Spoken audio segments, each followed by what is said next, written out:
Sakaja to speak on his own behalf and on behalf of COG, and thereafter invite on stage the CS Transport, Kipchumba Murkomen. Karibu, Your Excellency.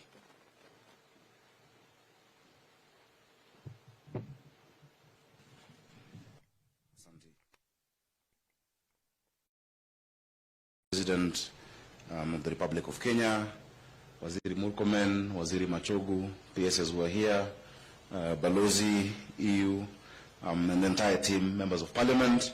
I'll speak on my behalf. I don't have authority from the chair of COG to speak on behalf of the COG, but I'm sure our remarks represent what we feel as governors.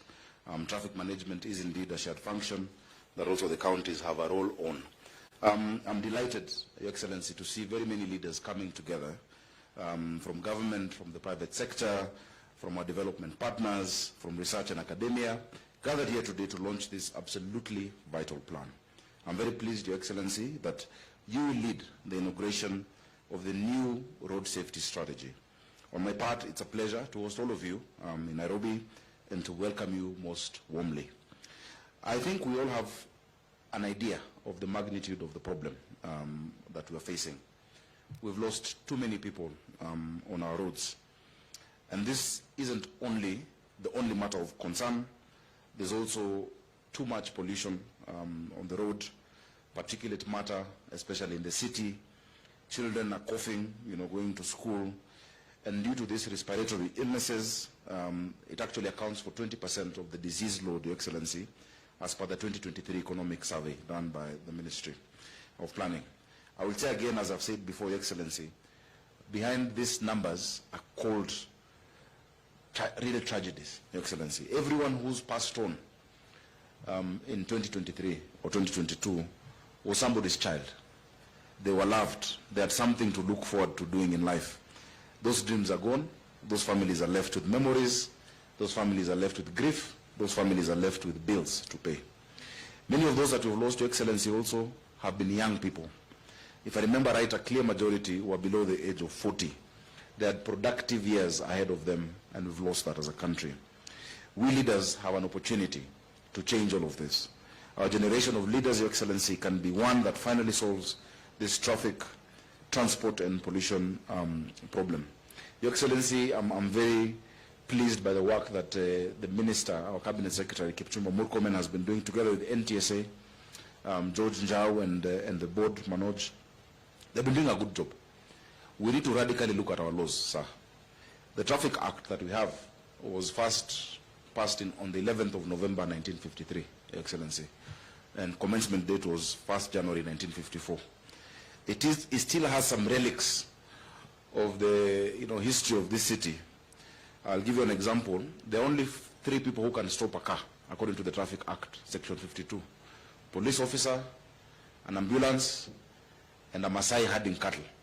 It still provides for them, if you look at Section 52.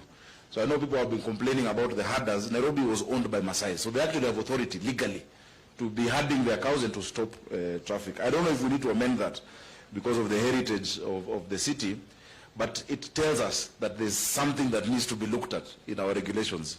I think it must be 52(4) of that act. Your Excellency, all the rules that are required are known to all of us. Section 60 of the same law prohibits more than 1 pillion passenger on a border border. It's clear. The law is there.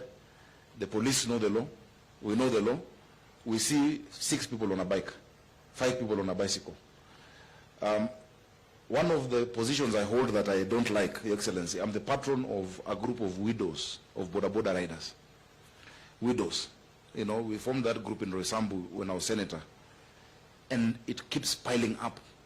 We're losing so many of our riders. They think traffic lights are a suggestion. They go anti-clockwise on a roundabout, Your Excellency.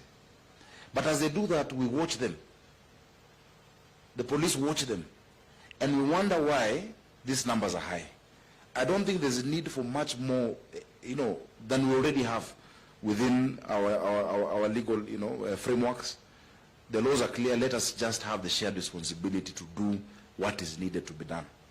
A few months ago, I think it was in February, I was meeting the Matatu Karagasha in your team, the Matatu Corridor representatives, yes, Mudeu, as I always meet them, Excellency. And before that meeting, I called George and asked him to give me the statistics of road accidents. He said first Nairobi is highest. But the cause is that in many of our Matatu termini, there are wines and spirit shops. The drivers and touts, as they wait, isn't it? Forward circle, my friend. As they wait, wanakunywa, and then they go and drive those vehicles. Your Excellency, I have closed 150 of those wines and spirits that are at Matatu termini, and we will not open them, Your Excellency. We can have them operate elsewhere, but I have closed them. If you go to the back streets of the CBD, if you go to country bus, you will not find them anymore. And so Ukiskia Nduru, please usinipigie, ni kitu mzuri nimefanya, Your Excellency, because we cannot lose lives in that manner. And many of them, Your Excellency, when you give an off license for a wines and spirit, the off license means that somebody can buy and go with it home to have their drink, and they don't want to go to a bar. What happens? They introduce one seat, then there are two bus stools, and it becomes a full-fledged bar, you know, and we've had too many of those. So we've closed them down, Excellency, to make sure that we have road safety in our county. We're working with the NTSA to make sure that all the border riders are in circles, just in the same manner that Matatus are in circles. If they're not in circles, we will not be able to regulate. And a lot of the accidents are happening in that sector. I'm glad, and I can see some representatives here. Many of them you will find today with the reflectors that show this person is from this part of the city, is from Kayole, is from Dagoretti South, and they operate this route. This is their number. And we've seen more safety coming out of that, Your Excellency. Your Excellency, additionally, we look forward to being part of implementation of this plan. We are grateful that you have supported us as counties and as Nairobi County. We're looking forward to the ITS system being rolled out, the integrated traffic management system, so that we can now implement the sport fines. I saw Waziri Murkomen speaking very well on Citizen TV the day before yesterday, and thank you for mentioning the work that we're doing together. In Dubai, the entire police department is funded by fines. There's no budget. The fines. We did a study, and I'm sure if Kura was here, I've not seen Kura. They tell you, yes, Engineer Kinoti is there. Engineer Kinoti did the study with the Koreans, I think. From the junctions that you see along Kileleshwa, Lavington, coming up to Ngong Road, where there are those cameras, if we find somebody, just 3,000 shillings, Your Excellency, for those contraventions. And I'm glad George has the M-Pesa number of everyone who has a number plate in this country, and we can take it directly. Each of these junctions will give us 1.5 billion shillings, Your Excellency.